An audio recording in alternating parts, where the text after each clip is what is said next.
আসসালামু আলাইকুম দর্শক, এবারও আপনাদের সামনে হাজির হয়েছি নতুন একটা ড্রোনের ভিডিও নিয়ে।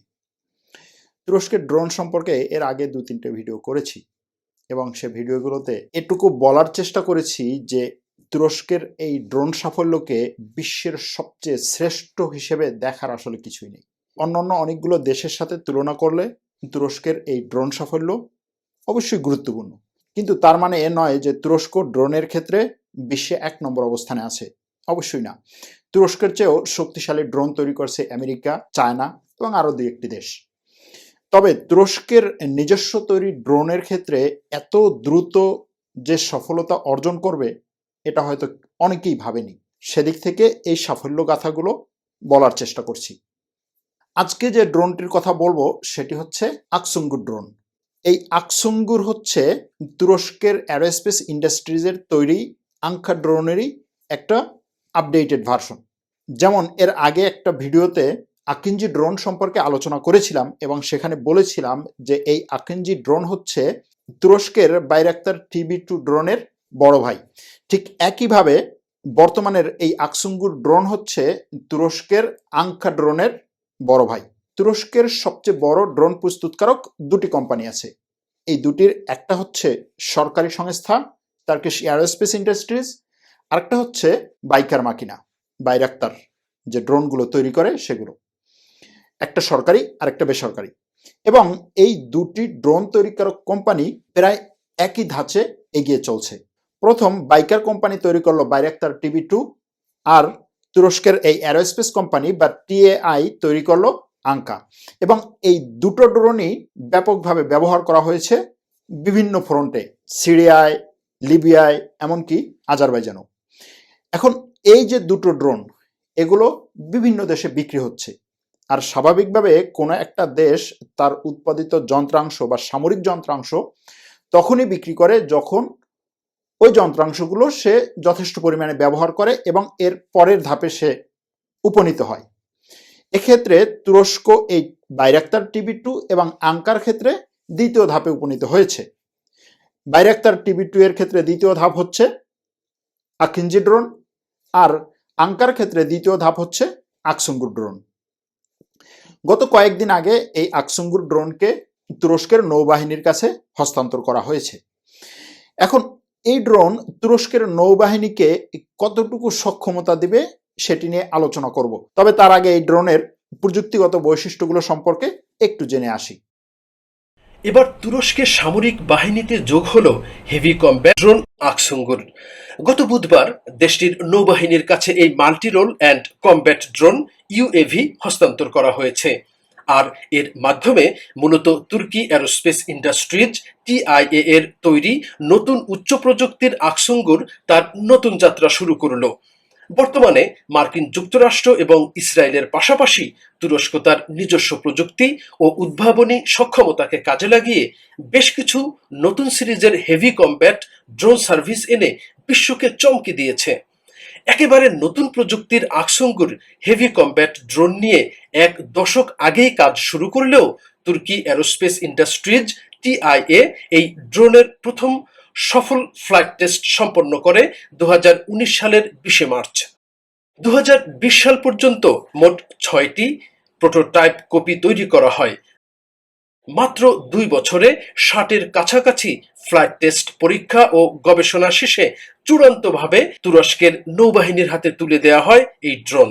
আকসুঙ্গুর হচ্ছে multimedium altitude long endurance MALE drone, যা যুদ্ধক্ষেত্রে কমব্যাট মিশনের পাশাপাশি মাল্টিরোল হিসেবে ইন্টেলিজেন্স, সার্ভেইলেন্স অ্যান্ড রিকর্ডিয়েন্স অপারেশনের জন্য বিশেষভাবে ডিজাইন করা হয়েছে। এটিকে মূলত স্যাটেলাইট কমিউনিকেশন সিস্টেমের মাধ্যমে নিয়ন্ত্রণ করা হয়। গোপন কমান্ড সেন্টার থেকে একজন অপারেটর এটিকে নিয়ন্ত্রণ করেন। তবে কোনো কারণে কমান্ড সেন্টারের সাথে যোগাযোগ বিচ্ছিন্ন হয়ে গেলে এটি তার নিজস্ব উচ্চ প্রযুক্তির কম্পিউটার সিস্টেমের নির্দেশে কমব্যাট মিশন শেষে নির্ধারিত বেইসে ফিরে আসতে পারবে। চলতি বছরের 17 সেপ্টেম্বর তুর্কি অ্যারোস্পেস ইন্ডাস্ট্রিজ TIA তাদের আকসুঙ্গুর কমব্যাট ড্রোনটি 12টি smart micromunition MAML mini missile নিয়ে আকাশে টানা 28 ঘন্টা পরীক্ষামূলক উড্ডয়ন সম্পন্ন করে। এই সময়ে ড্রোনটি আকাশে 20,000 ফিট উচ্চতায় 250 কেজি পেলোড নিয়ে মিশন শেষ করে। তাছাড়া গত 2রা সেপ্টেম্বর আকসুঙ্গুর ড্রোন তার 59তম ফ্লাইট টেস্ট মিশনে এক টানা 49 ঘন্টা আকাশে উড্ডয়ন করে আগের সকল রেকর্ড ভেঙে দিয়ে এক নতুন ইতিহাস রচনা করে। তুরস্কের তৈরি আকসুঙ্গুরের দৈর্ঘ্য 12 মিটার, উইংস্প্যান 28 মিটার এবং উচ্চতা 3 মিটার।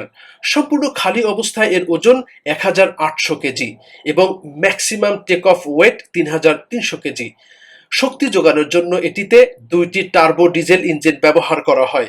তুরস্কের ইঞ্জিন প্রস্তুতকারক কোম্পানি TEI এর তৈরি এই ইঞ্জিনগুলো 170 থেকে 220 হর্স পাওয়ার ক্ষমতা সম্পন্ন। ড্রোনটির ক্রাইজ স্পিড ঘন্টায় 250 কিলোমিটার এবং রেঞ্জ প্রায় 6500 কিলোমিটার।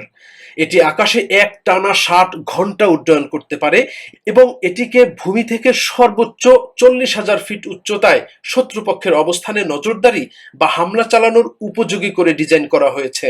আকসুঙ্গুর ড্রোন মোট 750 কেজি ওজনের অস্ত্র ও মিসাইল নিয়ে কমব্যাট মিশন পরিচালনা করতে পারে। এটি রকেটসানের তৈরি 24টি বিভিন্ন ধরনের মিসাইল বহন করতে সক্ষম।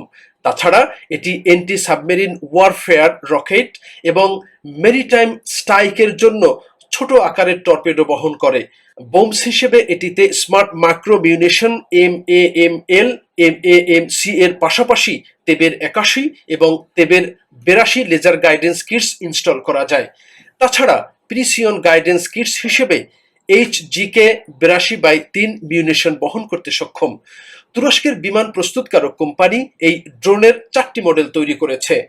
বিশেষজ্ঞরা মনে করছেন তুরস্কের নৌবাহিনী এই ড্রোন পাওয়ার মাধ্যমে তুরস্কের মাভি ওয়াতান প্রকল্পে আরও এক ধাপ এগিয়ে যাবে দেশটি।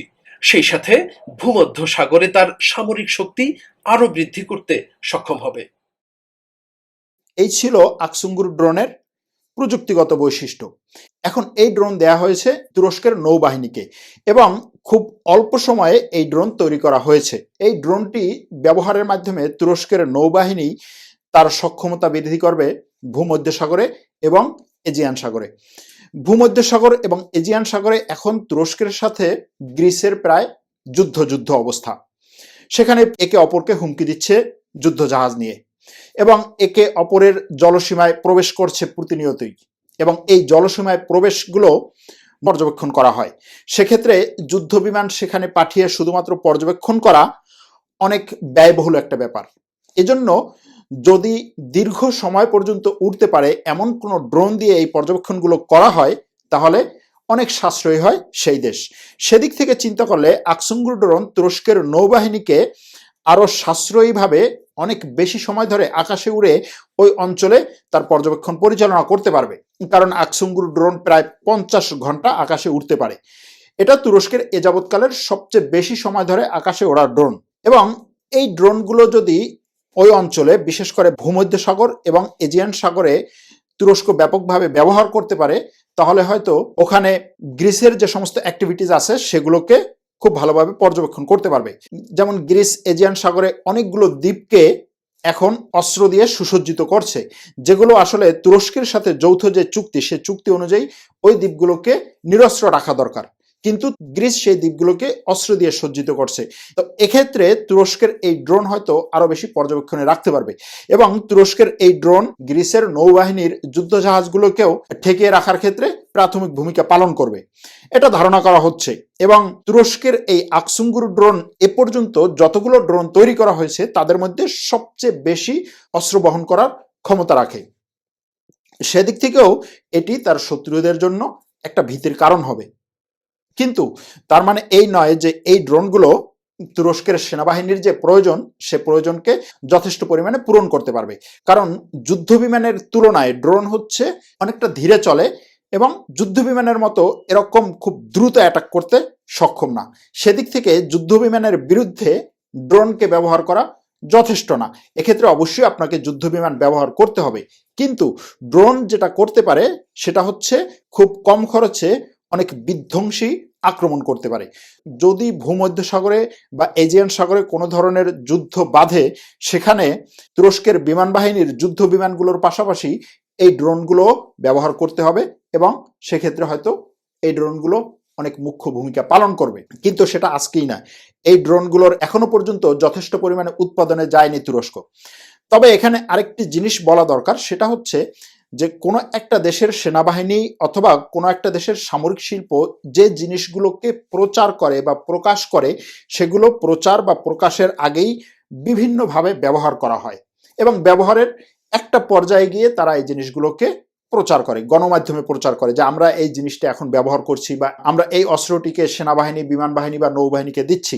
সেদিক থেকে চিন্তা করলে হয়তো বোঝা যাবে যে তুরস্ক এই ধরনের ড্রোনগুলো আরো আগে থেকেই ব্যবহার করে আসছে। এই আকসুঙ্গুর ড্রোনের সব ধরনের সরঞ্জাম এবং টেকনোলজি পুরোটাই দেশীয় ভাবে তৈরি।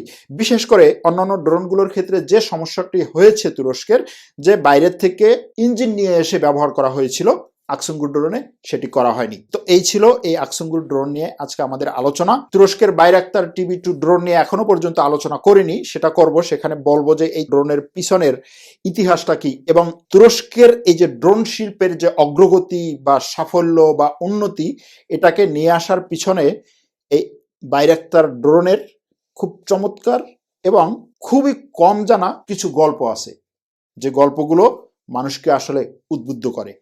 সেগুলো নিয়েও আলোচনা করব পরবর্তী ভিডিওগুলোতে। এর আগে আমি আকিঞ্জি ড্রোন নিয়ে একটা ভিডিও করেছিলাম, সেটির লিঙ্ক আমি নিচে দিয়ে দিচ্ছি, আপনারা চাইলে সেটাও দেখে আসতে পারেন। এছাড়াও বাংলাদেশ এবং তুরস্কের সামরিক সম্পর্ক নিয়েও একটা ভিডিও করেছিলাম, সেটিও দেখে আসতে পারেন, আমি লিঙ্ক নিচে অ্যাড করে দিচ্ছি। আর এর বাইরে আপনারা বিভিন্ন সময়ে আপনাদের যে সমস্ত চাহিদাগুলো বা যে সমস্ত ইচ্ছাগুলো প্রকাশ করেন যে এই বিষয়ে ভিডিও করবেন বা ওই বিষয়ে ভিডিও করবেন, আমি আমার সর্বোচ্চ চেষ্টা করি আপনাদের সেই চাহিদাগুলোকে পূরণ করার এবং সে অনুযায়ী ভিডিওগুলো করার। সেক্ষেত্রে অনেক সময় তুরস্কের বাইরের ভিডিও অনেকটা কম করা হয়, তবে ভবিষ্যতে চেষ্টা করব সেদিকে আরো বেশি নজর দিতে। আজকের এই প্রতিবেদনটি তৈরিতে সহযোগিতা করার জন্য বিশেষভাবে ধন্যবাদ জানাচ্ছি সিরাজুর রহমান এবং মোহাম্মদ কামরুজ্জামানকে। আজ তাহলে এ পর্যন্তই। ভালো থাকবেন, সুস্থ থাকবেন। আল্লাহ হাফেজ।